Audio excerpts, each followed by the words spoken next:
Hello दोस्तों, welcome back to your channel civil standard. आज की वीडियो में हम नई सीरीज़ शुरू करने जा रहे हैं जो कि है सर्वेइंग। सर्वेइंग में हम सारे टॉपिक्स जो हो सकेंगे सभी को कवर अप करेंगे वन बाय वन। तो यहाँ से सीरीज़ को स्टार्ट करते हैं। चलिए शुरू करते हैं इसमें। तो सबसे पहले हम देखते हैं सर्वेइंग क्या है, सर्वेइंग के क्या यूज़ रहता है और कहाँ कहाँ पे इसका यूज़ है, किस तरह से इसको हम समझ सकते हैं। सबसे पहले देखते हैं, surveying is an art of determining the relative position of points on, below and above the earth surface, entering it graphically and numerically. इससे हम यहाँ पे ये समझते हैं कि जो सर्वेइंग क्या है, एक आर्ट है, एक मेथड है, या फिर हम कह सकते हैं एक ऐसी विधि है जो कि बताती है किसी भी चीज़ की पोजीशन को। जैसे हम कह सकते हैं कि ये पेन इस पेज से कितनी दूरी पर है, तो इसके रेफरेंस में हमने इसकी दूरी बता दी। तो ये जो पोजीशन है उसको हम किसी चीज़ के रिलेटिव पोजीशन हम बता सकते हैं। ये कैसे पॉसिबल है? तो इसको बताने का जो तरीका है, अर्थ के अंदर मान लीजिए टेबल को हम अर्थ मान लेते हैं, तो इसकी सरफेस पे, इसके ऊपर, या फिर इस सरफेस के नीचे, सरफेस के नीचे यानी कि अर्थ की गहराई में। तो इस तरह से जब हम पोजीशन को डिटरमाइन करते हैं किसी भी चीज़ की, तो ये कैसे पता लगाया जाता है? ये सर्वेइंग की हेल्प से पता लगाया जाता है। तो इसको जब हम पता लगाएंगे तो इसमें क्या क्या मेथड रहेंगे, मेथड कैसे रहेंगे? जब हम देख सकते हैं यहाँ पे, जैसे कि अर्थ कुछ इस तरह से गोल है, तो इस कंडीशन में हम क्या देखेंगे कि जब हम इस पर मान लीजिए जब हम छोटे स्तर पर देखते हैं, यानी कि हम सामने सामने देखेंगे, जैसे जिस जगह पर हम बैठे हैं तो उस जगह पे हमें अर्थ प्लेन दिखाई देगी। तो जब प्लेन दिखाई देगी तो उस पर जो भी हम मेज़रमेंट करेंगे, ये पोजीशन देखेंगे किन्हीं भी दो चीज़ के बीच की, तो वो कैसे होगी? वो होगी हॉरिजॉन्टल। तो ये वाला मेज़रमेंट क्या हो गया? हॉरिजॉन्टल हो गया। लेकिन जब हम जैसे अब हम कंट्री का मैप बना रहे हैं किसी भी देश का, तो ये एक बड़े लेवल पे चला जाएगा। तो बड़े लेवल पे जब हम मेज़रमेंट करेंगे, मान लीजिए यहाँ से यहाँ तक की पोजीशन थी जिसे मेज़र किया हमने, तो इस कंडीशन में यहाँ पे जो कर्व होगा वो कर्व भी आ जाएगा। तो इस तरह से हॉरिजॉन्टल, कर्व, ये भी आ जाते हैं। और साथ ही साथ जब हम जो पॉइंट हैं उनकी पोजीशन देखेंगे, अगर वो अलग अलग लेवल पे है, ये अगर अर्थ की सरफेस है और ये अलग अलग लेवल पे हैं पॉइंट्स, तो इसमें हम देखेंगे क्या? तो जब इनकी पोजीशन देखेंगे वो किस में आ जाएगी? लेवलिंग में।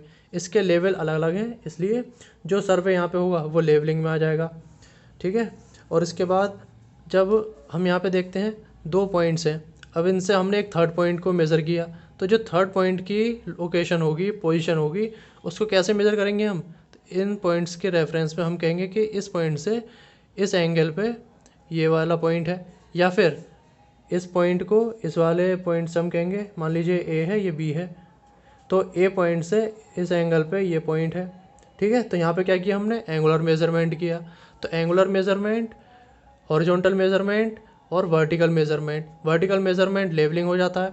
हॉरिजॉन्टल मेज़रमेंट हम दो तरह से कर सकते हैं, अगर छोटे लेवल पे है तो उसमें हम हॉरिजॉन्टली लेंगे, अगर बड़े लेवल पे चला जाता है, लार्ज एरिया कवर अप करना पड़ता है, तब ये इसमें हम कर्वेचर को भी यूज़ करते हैं अर्थ के। और थर्ड है एंगुलर मेज़रमेंट। तो ये जो मेज़रमेंट रहती हैं ये सभी किस में आती हैं? ये सर्वे के अंदर आती हैं। चलिए आगे देखते हैं।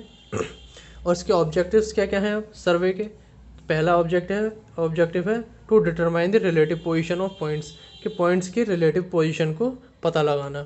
ठीक है। जैसे हमने कोई पॉइंट था, उसकी पॉइंट को हम उसकी पोजीशन को कैसे बताएंगे कि ये किस पोजीशन पे है? तो इसकी पोजीशन को बताने के लिए हम किसी एक रेफरेंस पॉइंट को लेंगे कि इस पॉइंट से इतनी दूरी पर ये वाला पॉइंट है।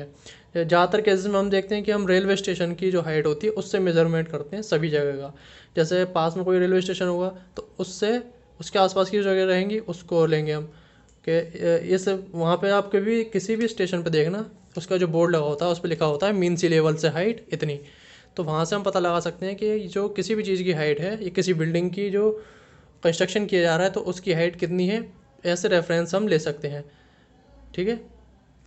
आगे देखते हैं नेक्स्ट पॉइंट क्या है? टू ले आउट द मार्कआउट, टू ले आउट और mark out the proposed structure on the ground. या जैसे कि मान लीजिए कि अब हमें एक बिल्डिंग बनानी है, तो उसके लिए क्या करेंगे हम? पहले हमारा जो प्लॉट होगा उस पर मार्किंग कर लेंगे। मान लीजिए प्लॉट है हमें बिल्डिंग बनानी है, तो बिल्डिंग हम इस साइड में थोड़ी ना सटा देंगे या साइड में सटा देंगे। अगर हमें चारों तरफ गैप छोड़ना है तो उस कंडीशन में क्या करेंगे, हम पहले हम उसमें पॉइंट लोकेट करेंगे। मान लीजिए पॉइंट लोकेट कर लिया, दूसरा ये पॉइंट लोकेट कर लिया, तीसरा ये पॉइंट लोकेट कर लिया और चौथा ये पॉइंट लोकेट कर लिया। या फिर कॉलम की पोजीशन हमें मेंशन करनी है तो उसके लिए भी हम पॉइंट्स को लोकेट कर लेंगे। तो ये कैसे होगा, ये सर्वे की हेल्प से होगा। ठीक है, तो ये भी एक ऑब्जेक्टिव हो गया। तो मार्किंग करने के लिए हमने इसका यूज़ किया। फिर देखते हैं to measure the relative quantities like area and volume. तो हम यहाँ पे जो जैसे कोई भी एरिया है, मान लीजिए एक प्लॉट था, तो उसको हम प्लॉट के देखेंगे कि ये प्लॉट कितनी दूरी पर है हमारे दूसरे प्लॉट से। हमें यहाँ से यहाँ पे मटेरियल पहुँचाना है, तो इसको नापने के लिए क्या करेंगे हम, तो उसके लिए भी हम सर्वे कर सकते हैं कि इन दोनों प्लॉट्स के बीच की क्या दूरी थी। तो उसके लिए भी हम यहाँ पे सर्वे कर सकते हैं। तो एक ऑब्जेक्टिव ये भी हो गया। और लास्ट ऑब्जेक्टिव क्या रहेगा, टू प्रिपेयर ए मैप और plan to represent an area on a horizontal plane.